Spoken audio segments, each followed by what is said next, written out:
But now we would like to welcome our new guests to the couch as we are talking all autism and everything to do with it.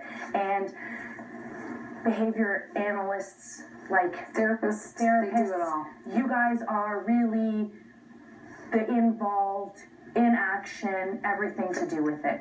So welcome to the show. What exactly do you guys do? Well, at the end of the day, we're teachers, but our skills are specialized, so that when we come up against a situation where the kid isn't learning in a typical way, we can really break it down and we can help use those strategies to teach them language, functional skills. We can coach the parents, we can coach the school. We try to get those skills spread across as many different environments as possible, because one of the things with autism is that kids don't generalize quickly. When you teach them this is a cat, they may understand this is a cat. The next cat that comes along, that may not transfer. Oh, so Sarah, how will this whole changing in all of this funding, how will it affect what you do? Right now, we are not 100% sure. We're waiting to see what the ABA funding is going to look like with the changes to the wait list and with changes to how the IBI funding and the direct funding can be accessed to by parents. There may be a specific list of private service providers that parents have approval to use. We don't know what that might be, if we might be on it, if we may be somehow disqualified. So we're on the edge of our seats, waiting to see what's next. Oh, yeah, in all likelihood, it'll be the regional providers that are given access to those. Well, we don't even know. We're guessing that it'll be through the regional providers, but so far the only words that have been given are something to do with an approved list. Oh, so it's yet to be seen. Yeah, to be determined. To be seen. So in time, this is supposed to take effect on the 1st of May. Short term, yes. Long term, I believe 2020, 2022 were kind of the dates for like these long term changes. That some are immediate, some are going to be 2017, some are going to be 2019, right, and so on. But the $8,000, I think if and when it's released, then there'll be more details about how it can be used. So what that means for us now is that in order to provide services, we're having to ask parents to pay out of their pocket, which is unrealistic based on the level of intensity that's helpful for children. So we're looking to provide services for families and figure out how to help them stretch those dollars further, because they're not. I mean, very few families come in and happily slap the money down on the table to get like $40,000 worth of funding in a year. That kind of money doesn't land in your lap. That's why parents are a little bit disoriented by the recent announcements. So basically, you guys also, with Kids Solutions, you're doing more individualized sort of children. Right. Anybody who comes in the door, we sit down and we try to come up with a realistic plan. You know, what are your child's needs?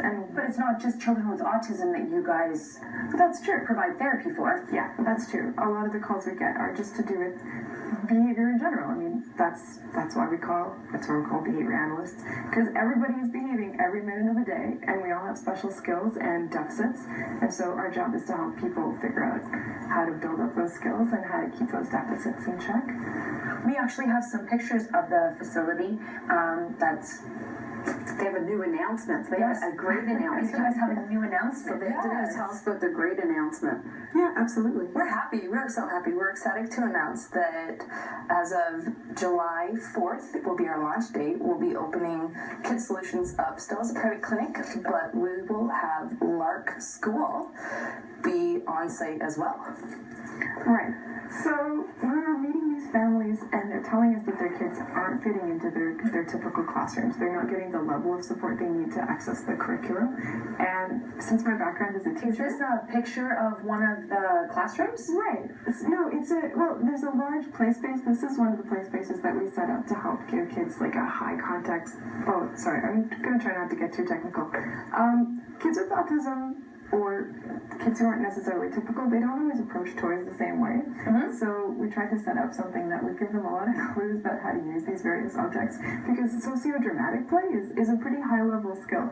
So the whole building has been sort of redesigned and refreshed in order to teach those really hands-on skills. That's cool that you customize. Basically, you're customizing.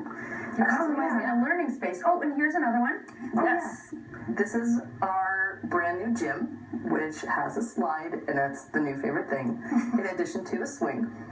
Gotta love the slides. And yeah, a lot of children on the spectrum, a lot of children who are diagnosed with ADD, ADHD, processing challenges, they need a lot of movement, they need a lot of activities in their day, and we've tried our hardest to create a space where they have access to objects and items that are encouraged to use, and they can get their legs moving. Isn't that nice? That is beautiful. I love that. Is that a classroom or is that a learning? Yeah, this is one of our learning spaces. I mean, hands-on learning is really important, but that's why the gym comes in, because often kids aren't able to sit down and really focus on something until they've had a chance to hang upside down for a while. Like, there's some sensory needs that need to be met. So our curriculum is designed so that you can actually move around the center and meet those needs in different ways throughout the day. That is awesome. So this is going to come into effect on July 4th? That's right. So where's it located? It's in our Newmarket Center currently. Oh, is it? Okay, wonderful. And how many children are going to be in a classroom setting? Is there a ratio of teachers to students, or? Right, so the teachers that are in place are Ontario certified teachers, but instead of being in a class of 25 to 30 kids, we're capping it at 6, because the level of data that we take, the level of individualization, it really needs a small classroom, so that's what we're hoping. Very impressive. Oh, wow, that is wonderful. And you guys are capping it yourself at this number. It's not a government guideline number? No, 6 is just a good number, because you get a good range of skills, you get a team that can work together, you get teachers, and obviously, I mean, there's going to be support from EAs and trained therapists, because a kid may not, at first, be able to move smoothly throughout their day. They may have challenges and need extra support. So we have a teacher there to do the group activities, we have support staff when those kids have extra needs. Mm-hmm. That's wonderful. And now, how does technology and all of that come into play with your children that you guys are working with? Well, it's a good question. I think often technology is really, really good for providing that instant reinforcement. Mm-hmm. Again, I'm going to try not to get too technical, but I've often, I'm a gamer myself, and I've sort of analyzed the way that, how effective video games are from a behavioral perspective, and they're actually wonderful providing, intermittent reinforcement schedules and a lot of variety, a lot of feedback, and also the mastery criteria is really, I'm getting overly technical. No, you're doing good, actually.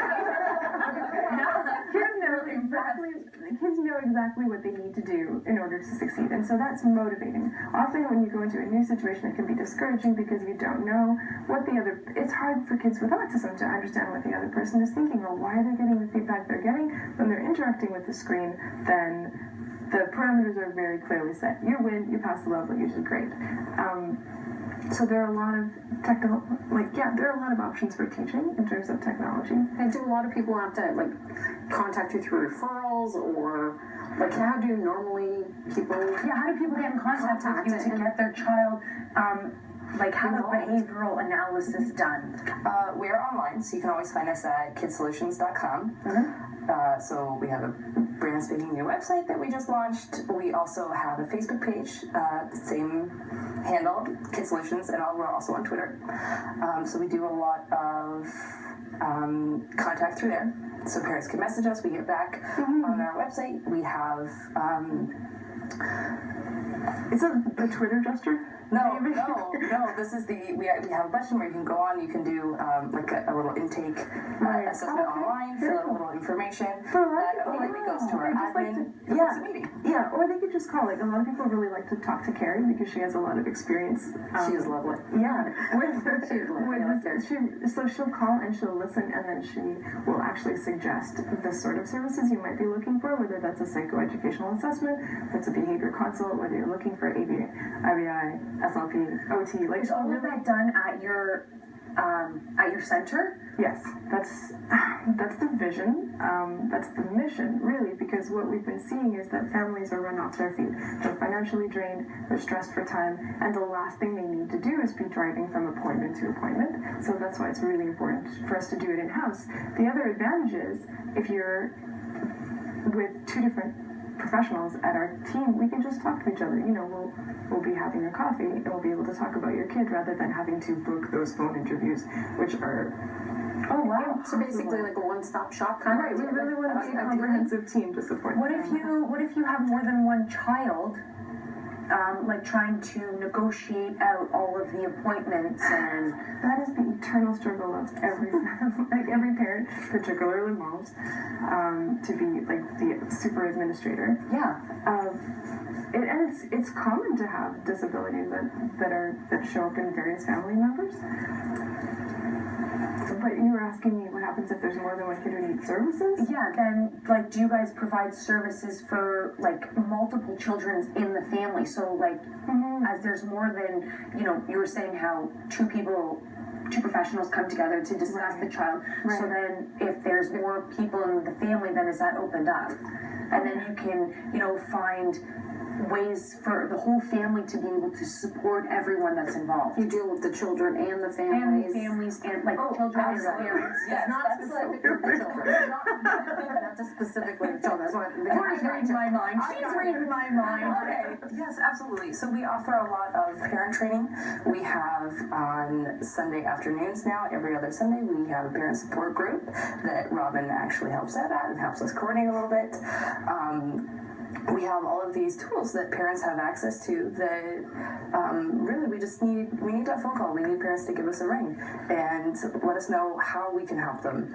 And we find the specialist to do that. We find the right service to do that, whether it's help for the kid or help for the whole family. We try to be really flexible. Like if you need us in your home, sitting in your living room, coaching one kid about how to play with the other, we can do that. So they can facilitate at Kids Solution. Yeah.